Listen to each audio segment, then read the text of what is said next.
All right, good afternoon, everyone. Thank you, Gareth. As he said, my name is Rosemary Wardley, and I am a cartographer at National Geographic. This presentation was created on the traditional territory of the Nacichank and Piscataway peoples. Today, I'm going to be speaking to you a little less about a map and a little more about a graphic in this talk entitled Illustrating Ahupua'a. I apologize in advance for speaking quickly. I had a whole bunch of slides talking about the design process and how we laid this out on the page and interactively, and I still have all that, but I also thought after just, having the DEI session this morning and just everyone else's talks that it would be a little more meaningful to give you some insight into how I approach this topic as a non-Indigenous cartographer and the fundamental process of collaborating in a meaningful way with Indigenous knowledge holders. So this graphic was featured in the July 2024 special issue of National Geographic on Indigenous Futures. This was an ambitious 2.5-year project in the making that highlighted the ways in which Indigenous communities globally have always and continue to produce forward-looking models of innovation and sustainability. Now, I want to acknowledge that I am not Indigenous, nor are most of my colleagues. And National Geographic has an imperfect history covering Indigenous cultures and generally have done so from an outsider's view. I do believe that many positive steps were taken in this issue, with nearly all of the content created by Indigenous contributors, as you see here, from photographers, journalists, artists, videographers, type designers, but there are still changes that need to be made at an institutional level to address unconscious bias and reinforced colonial perspectives. I'm also cognizant of the fact that cartography in particular has a tenuous relationship with Indigenous communities, as it is often used, or was often used, in a purely extractive way. I'm grateful to these and many other Indigenous cartographers, geographers, and creators who have been generous with their time and knowledge and helped me and my understanding of how to work within community and use my platform to highlight rather than to purely take information.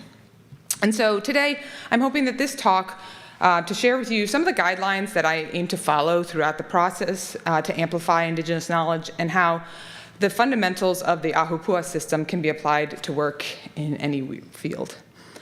And so Ahupua'a, this topic, to give you just a kind of quick top-down view, Ahupua'a is a native Hawaiian land tenure and management system that was in place for hundreds of years. Basically, they would take each of the islands was subdivided into larger districts called moku. Those were subdivided typically along watershed boundaries into Ahupua'a, and these Ahupua'a were self-sustainable communities where they would manage the land from the peaks, this usually the source of the water, all the way down to the ocean. And they were by actively managing this land, and they were able to, again, create a self-sustainable community with all of the life-giving resources that they need. It was brought to our attention by my former colleague, Katie Armstrong. She, I believe, had first read about it in this great book, Mapping Abundance for a Planetary Future by Candace Fujikane. And so this feature is what we call a graphic feature, and we use these kind of interstitials in between the larger articles of the magazine. And so we have them in every month, and originally when Katie brought it up, it wasn't pegged to this issue, but we quickly realized that it dovetailed quite nicely.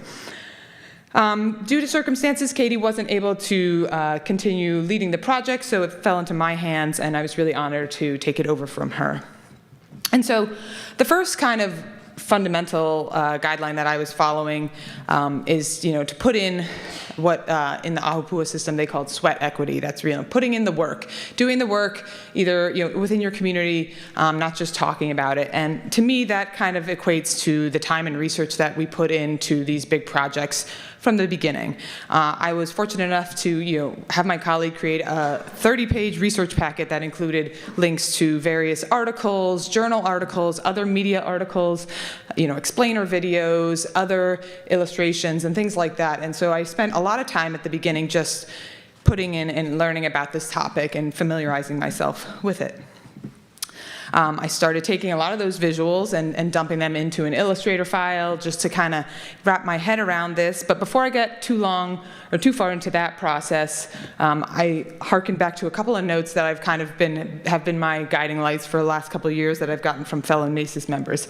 The first one I want to point out is from Jim Meacham's PCD talk in 2022 about power to the pencil, where he encourages his students to always, start writing and drawing out your ideas on pen and paper before you get into the computer. And this really resonated with me, even though, as a few of you have stated it, I consider myself a very rudimentary artist, but it really does help writing these things down to synthesize your ideas. And it's always interesting to look back to at the end of a process and see kind of how many of those original ideas made it all the way through. For example, here on the first picture, the head that we ended up using, Ancient Practice, Future Promise, is right there. So that was kind of neat.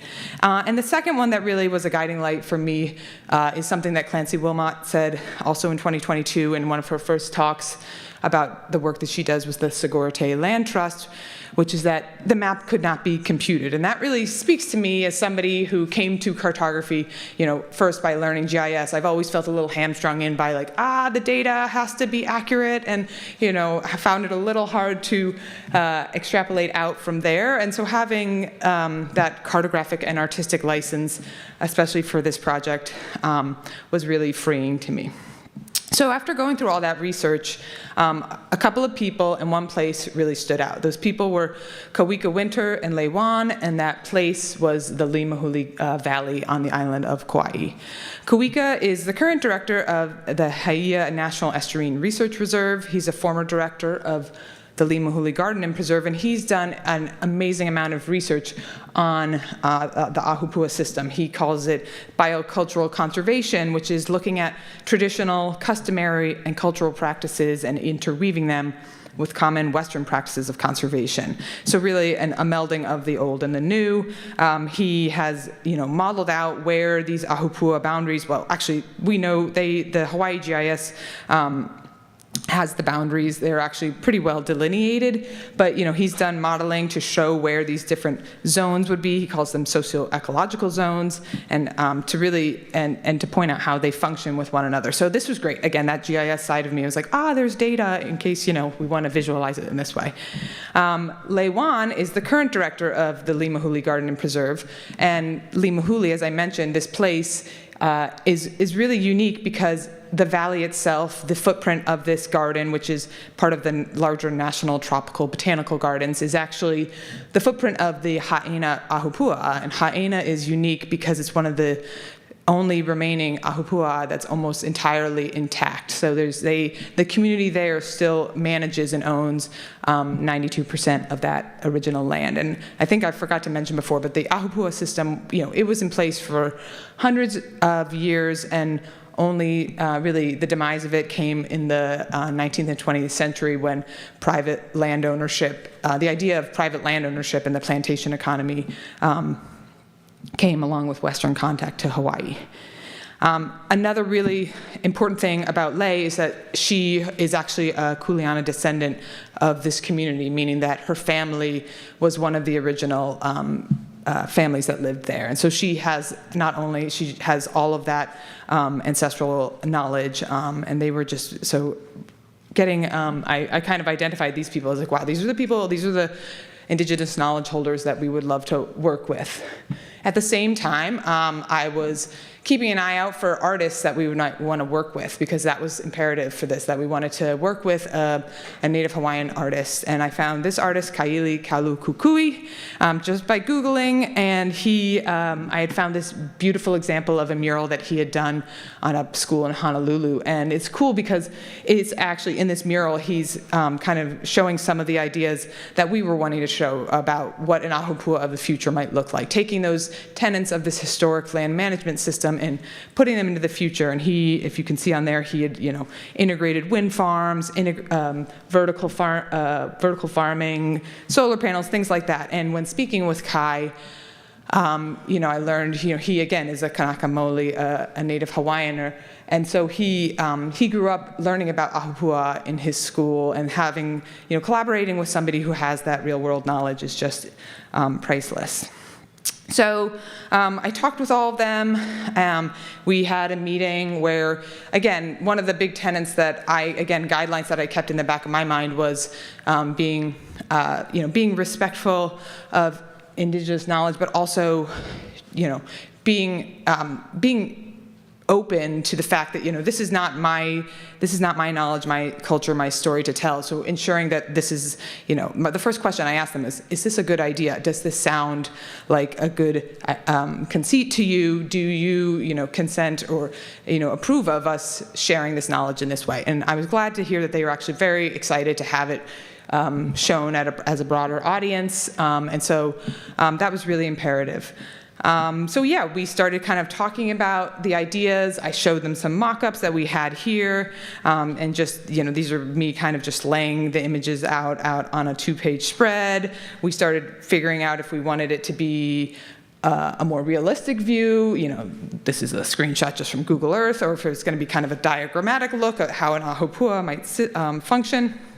And a real source of inspiration was this piece of art, which you've seen already a couple times, which in talking with them, I found out is actually an illustration of Haena. It was commissioned by a former director at Limahuli in the 1990s by this artist, Art Kodani, and it features a lot of the research that they've already put in, a lot of the archaeological finds that they had. It delineates where the taro ponds and the terracing systems were, the temple that was so important to them. And so this really, and they graciously allowed us they gave us a high resolution image to use as a primary source for both Kai and myself. And this really became kind of the guiding light. And that also, before this, we weren't really sure, again, if we were going to focus on Haena or if we wanted to kind of, again, just do a general look of what an ahupua'a is. And Kawika said himself, he's like, by focusing on Haena, we're creating an opportunity to lean into the importance of Indigenous knowledge and really give power back to the community. So that was really inspiring. And so at this point, we kind of fly through some of the design things, but one of the big guiding things was we decided that we didn't really need to have that duplicative island look of the historic look and the future look, and so we moved to what we call a gatefold. A gatefold is, if you don't know the term, is when you have a 2-page spread with this extra little flap over it. So we would have the illustration here showing the historic view of an ahupua'a, and then speak to the future innovations with text and icons and things like that. And so these are, after these conversations, I think this is one of the other things, the guidelines that I wanted, and a fundamental of ahupua'a that, again, is reflected in this, which is that you have this reciprocal relationship. Everyone does their part in the community, and it trickles down, and one thing feeds another. And within any good working relationship, I think functions in that way. You have to have a certain level of trust that you all have a similar vision, and your work informs the other person. So at this point, we had a good conversation. We all had kind of the ways that we wanted to go forward, and Kai started sending some drafts, and we're starting to just kind of see how it would lay on the page, where text might lay. He's starting to put in further detail. I'm starting to see what a locator map, where that might go, where icons might go, things like that. And at this point, this is really the first look where there was more detail added in. And it was really eye-opening to me and made me realize, we do not want to cover up this lush illustration. Let's figure out where to put the text. And so that's why, as you'll see now, we've got the text running on the left-hand side. We're starting to incorporate numbers to call those out, and everything is getting a little more refined. The next really source of inspiration came from this map, which is called Nā Mokopuni o Hawaii Nei, which roughly translates to the Hawaiian Islands. And it was created in 1837 by Simona P. Kalama, who's a Hawaiian cartographer. And it was the most detailed map of the Hawaiian archipelago at that time. You can, again, access it via the Library of Congress and the David Ramsey Map Collection. And they say there that it was, it provided many place names on the islands unfamiliar to Cook and Vancouver, not appearing on their maps, and exceeded in detail only by an enlarged version the next year. And I thought that this was really important because even though, we all know that even though this is kind of going into the exact Western construct of what cartography is, I think we also recognize how important it is when places are labeled on a map. and therefore, you can look in here and you can see the Ahupuaʻa names, you can see the Moku boundaries. And so I thought it was a really good way to kind of ground the whole piece, and it was from the beginning kind of part of this intro flap that we had on the piece, along with a space for Lei to have some words, to speak about her community and about their Ahupuaʻa there.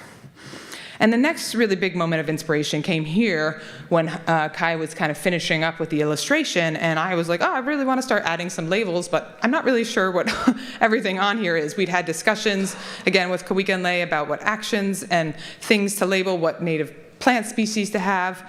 And when Kai sent this, and it was like over 40 things, it really was like an aha moment to me. I loved it because I always kind of considered this as like, it's like a Where's Waldo. You dig in, you're going to get all this detail.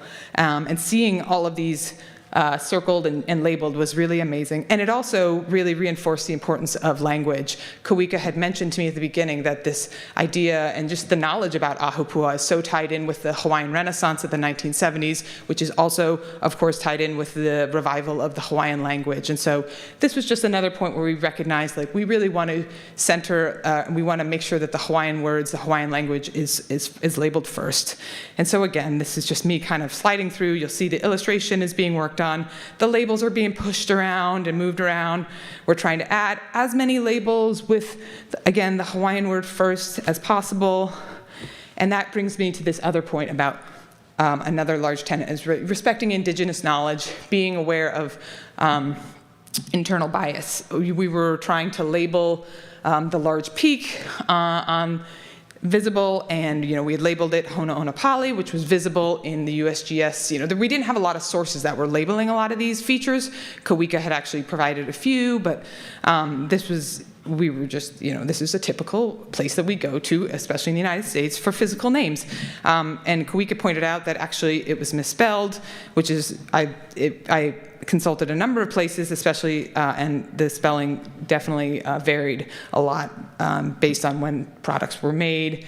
But it just reinforced that, at this point, we were like, well, our standard operating is like we would follow these sources that are published and available, but Kawika, he'd done a 3-year Indigenous mapping initiative in Haena, and as he pointed out, many of the names that he found, had not been translated into English and were not published online. And at the same time, Ali Nui, which is the name of that peak, it's a really important name to them. It's evocative of their community, and a map is a representation. This illustration is a further representation. We're not using this for navigational purposes, and it was just another, having that name and recognizing that that's where the source of this knowledge comes from, and having it present on the illustration, I think was really important. So just kind of pointing out here with the little zooms in, some of the other features that we labeled. The temple was extremely important because Haena kind of functioned as what he called like a university. And people would come here to learn the knowledge passed down through dance or oral storytelling at the temple. The papala tree was a tree that was used in the Oa'i fire ceremony upon like the Makana Ridge, which is right over there. And this was the only place, I think, where this fire ceremony was held. These is just, again, looking in at many of the details and the things that we tried to label on the illustration. And I'm going to kind of speed through this to keep going. So as the artwork was being finalized, that's when we really started doing the proof of concept for the digital piece. My colleague Claire Monabog, who's the director of interactive storytelling, had seen a working draft and really wanted to lean into the hand-drawn quality of this and make an immersive web experience around it. So my colleague Eduardo took the Photoshop file I gave him and kind of took the ball and ran with it. He created layers, which then I'm going to speed through this because I only have a minute. He basically layered those up, brought them into a 3JS scene, and gave them varying Z indexes. And it was just, again, I'm sorry, I'm compressing this all up because this is where it's really interesting, but we had a whole team kind of come together, and like the 3 months that it took to get all the work and the research to do the print piece, we did this in about 3 weeks, and it was definitely pushed together, but that was also leaning into, again, the sweat equity we put in at the beginning. The information and these graphics that we create really lend themselves two interactive pieces. The image on the right is where my colleague was talking about different sprites that she could make. And this link at the bottom is, again, one of the things we were so proud of is that, this digital piece is probably where most people will actually see this illustration and this graphic. And also, it's, if you click on that URL, it actually is freely available outside of our paywall, which was really important for this topic. We wanted to ensure that the community members who had been so generous with their knowledge would actually be able to access this. And so I'm gonna, the same thing kind of follow through to the digital piece, or the social video, and they each had their trade-offs. You couldn't see the full breadth of the illustration here, but again, many of our readers only access things online via the social channels. So. I'm sorry, I'm going to kind of end it there. I just want to acknowledge that, of course, none of these, I'm up here presenting about this, but this could not have been done without both our collaborators and the people from the Haina community and all of my coworkers who've lent their support. So I think no time for questions, but please see me at the end. I have a copy of it and of the magazine. It's pretty exciting, and I'm happy to talk about it until the cows come home.